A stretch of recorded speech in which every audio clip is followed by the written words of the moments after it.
ముందు క్లాసులో మనం గుణింతాలు ఎలా ఏర్పడతాయి, గుణింతాల రూపం ఎలా ఉంటుంది అనే దాని గురించి నేర్చుకున్నాం కదమ్మా.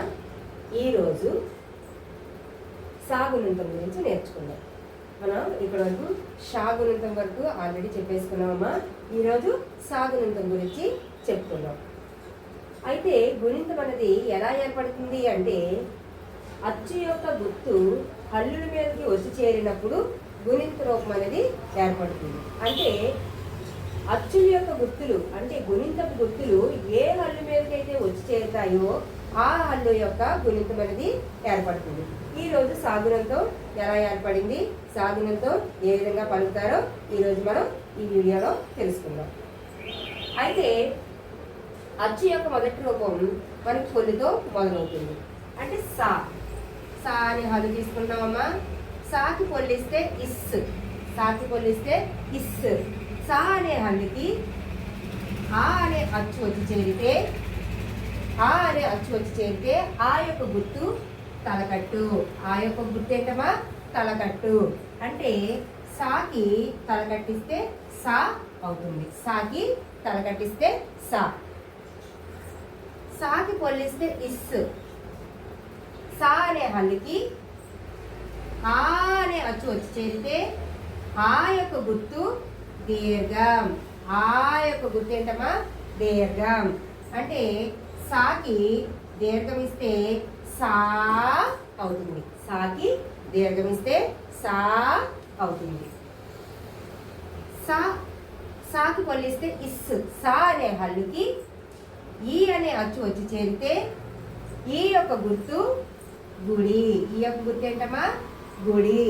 అంటే సాకి గుడిస్తే సి అవుతుంది. సాకి గుడిస్తే సి అవుతుంది.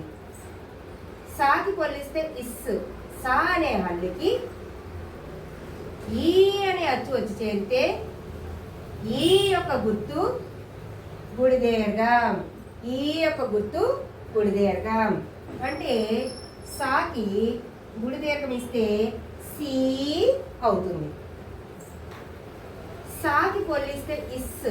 సా అనే హల్లుకి ఊ అనే అచ్చు వచ్చి చేరితే ఊ యొక్క గుర్తు కొమ్ము. ఊ యొక్క గుర్తు ఏంటమ్మా? కొమ్ము. అంటే సాకి కొమ్మిస్తే సు అవుతుంది. సాకి కొమ్మిస్తే సు అవుతుంది.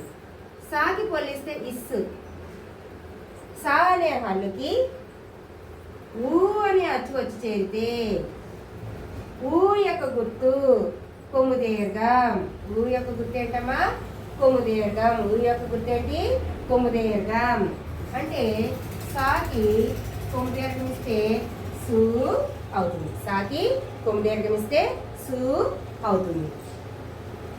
సాకి పొల్లిస్తే ఇస్. సా అనే హల్లుకి అరు అనే అచ్చు వచ్చి చేరితే, సా అనే హల్లుకి అరు అనే అచ్చు వచ్చి చేరితే అరు యొక్క గుర్తు రుత్వం. అరు యొక్క గుర్తు రుత్వం. అంటే ఇప్పుడు మనం ఏం పెట్టాలి? సాకి రుత్వం ఇస్తే సృ అవుతుంది. సాకి రుత్వం ఇస్తే సృ అవుతుంది. సాకి పొల్లిస్తే ఇస్. సా అనే హల్లుకి అరు అనే అచ్చు వచ్చి చేరితే అరు యొక్క గుర్తు రుత్వ దీర్ఘం. అరు యొక్క గుర్తు ఏంటమ్మా? రుత్వ దీర్ఘం. అంటే సాకి రుత్వ దీర్ఘం ఇస్తే సృ అవుతుంది. సాకి రుత్వ దీర్ఘం ఇస్తే సృ అవుతుంది. సాకి పొల్లిస్తే ఇస్. సా అనే హల్లుకి ఏ అనే అచ్చు వచ్చి చేరితే ఏ యొక్క గుర్తు యత్వం. ఏ యొక్క గుర్తు ఏంటమ్మా? యత్వం. అంటే సాకి యత్వం ఇస్తే సే అవుతుంది. సాకి యత్వం ఇస్తే సే అవుతుంది. సాకి పొల్లిస్తే ఇస్. సా అనే హల్లుకి ఏ అనే అచ్చు వచ్చి చేరితే ఏ యొక్క గుర్తు యత్వం లేదా ఏత్వ దీర్ఘం. యత్వం లేదా ఏత్వ దీర్ఘం. ఏత్వం లేదా ఏత్వ దీర్ఘం అంటారు. సాకి ఏత్వం ఇస్తే సే. సాకి ఏత్వం ఇస్తే సే అవుతుంది. సాకి పోలిస్తే ఇస్. సా అనే హల్లుకి ఐ అనే అచ్చు వచ్చి చేరితే ఐ యొక్క గుర్తు ఐత్వం. ఐ యొక్క గుర్తు ఏంటమ్మా? ఐత్వం. అంటే సాకి ఐత్వం ఇస్తే సై. సాకి ఐత్వం ఇస్తే సై అవుతుంది. సాకి పోలిస్తే ఇస్. సా అనే హల్లుకి ఓ అనే అచ్చు వచ్చి చేరితే ఓ యొక్క గుర్తు ఓత్వం. ఓ యొక్క గుర్తు ఏంటమ్మా? ఓత్వం. ఓ యొక్క గుర్తు ఓత్వం. సాకి ఓత్వం ఇస్తే సో. సాకి ఓత్వం ఇస్తే సో. సాకి పొల్లిస్తే ఇస్. సా అనే హల్లుకి ఓ అనే అచ్చు వచ్చి చేరితే ఓ యొక్క గుర్తు ఓత్వం లేదా ఓత్వ దీర్ఘం. ఓత్వం లేదా ఓత్వ దీర్ఘం. అంటే సాకి ఓత్వ దీర్ఘం ఇస్తే సో అవుతుంది.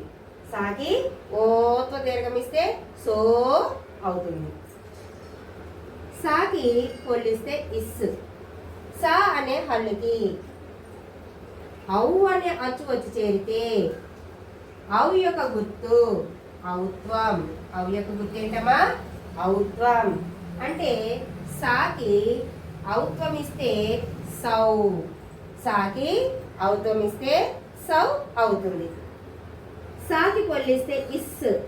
సా అనే హల్లుకి అం అనే అక్షరం వచ్చి చేరితే అం యొక్క గుర్తు సున్నా. అం యొక్క గుర్తు సున్నా. అంటే సాకి సున్నా పెడితే సం అవుతుంది. సాకి సున్నా పెడితే సం అవుతుంది. నెక్స్ట్ సాకి పొల్లిస్తే ఇస్. సా అనే హల్లుకి అహా అనే అక్షరం వచ్చి చేరితే అహా యొక్క గుర్తు విసర్గ. అహా యొక్క గుర్తు ఏంటమ్మా? విసర్గ. అంటే సాకి విసర్గ ఇస్తే సహా అవుతుంది. సాకి విసర్గ ఇస్తే సహా అవుతుంది. చూసారా, మనం సా అనే హల్లు మీద గుణింతపు గుర్తులు చేర్చడం వల్ల మనకి సాగుణింతం అనేది ఏర్పడింది. సాగుణింత రూపం అనేది ఏర్పడింది. ఓకేనమ్మా? చూసారు కదా ఏ విధంగా సా అనే హల్లుని తీసుకున్నాం, దాని మీద అచ్చుల యొక్క గుర్తులు గుణింతపు గుర్తుల్ని పెట్టాం. ఆ చేర్చడం వల్ల మనకి సాగుణింతం అనేది ఏర్పడింది. ఓకేనమ్మా? అయితే ఇప్పుడు సాగుణింతాన్ని ఏ విధంగా పలకాలనేది నేర్చుకుందాము. ఇటు చూడండి. సాకి తల కట్టిస్తే సా. సాకి దీర్ఘం ఇస్తే సా. సాకి గుడిస్తే సి. సాకి గుడి దీర్ఘం ఇస్తే సి. సాకి కొమ్మిస్తే సు. సాకి కొమ్ము దీర్ఘం ఇస్తే సు. సాకి రుత్వం ఇస్తే సృ. సాకి రుతు దీర్ఘం ఇస్తే సృ. సాకి ఏత్వం ఇస్తే సే. సాకి ఏత్వం ఇస్తే సే. సాకి ఐత్వం ఇస్తే సై. సాకి ఓత్వం ఇస్తే సో. సాకి ఓత్వం ఇస్తే సో. సాకి ఔత్వం ఇస్తే సౌ. సాకి సున్నా పెడితే సం. సాకి విసర్గిస్తే సహా. ఈ విధంగా సాగుణింతాన్ని పలకాలమ్మా. ఓకేనా? మనం ఈరోజు సాగుణింతం అనేది నేర్చుకున్నాం కదా. అయితే మీకు ఈ వీడియో నచ్చినట్లయితే లైక్ చేయండి, షేర్ చేయండి, అలాగే మర్చిపోకుండా సబ్స్క్రైబ్ చేయండి. మరిన్ని వీడియోల కోసం బెల్ సింబల్ని యాక్టివేట్ చేసుకోండి.